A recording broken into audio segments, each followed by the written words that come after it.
Ujisu Ukraine hanginong rim Filipi 4:6.7. Wat khuslai syapang ka ru hinrei haman la kajinglong da kajing duai bat jing kerpat. Rengkat bat kajing ainguh ia kajing kuak jong pi ha ublei. Bat kata kajing suk ublei ka bapalat ya kajing syempang beroh kan sumar eki doknut bat kajing mut jong pi ha u Kristus Yesu. U apostol Paul uthok ya kanekat khot. Ban penslur ya ki riau ngait.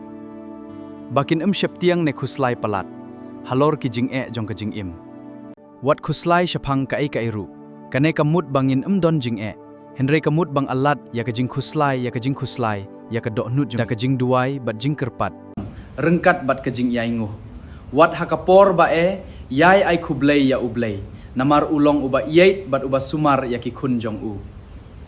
Kadekot kahikai angi ban syania ha ublei hakapor jong kajing ban syak sensar da kajing khuslai. Habangi duai kerpat bat ainguh ya ublei ukular ban ai ya kajing suk kabayada ya kadohnut bat kajing mut jongi ha u Kristus Yesu.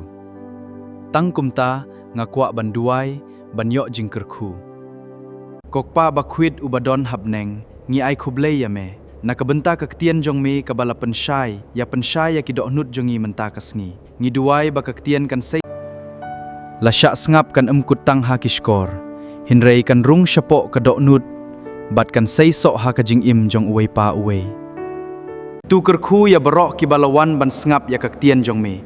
Ai ba meun ai haki ya kajing start kajing ngait ka bas kem, kajing suk bat kajing klaing ban im kat kum kamon jong me. Tu yada ya ki haki lenti jong ki, haki longing jong ki, haki kam jong ki bat habrok ki jing temu. Pen khia ya ki bapang, ai jing kermen ya ki bas ngeusi, bat pen klaing ya ki batlot ha kamen siam. Ngi ai tilut ya ki ha kajing yada bat kajing yalam jong me.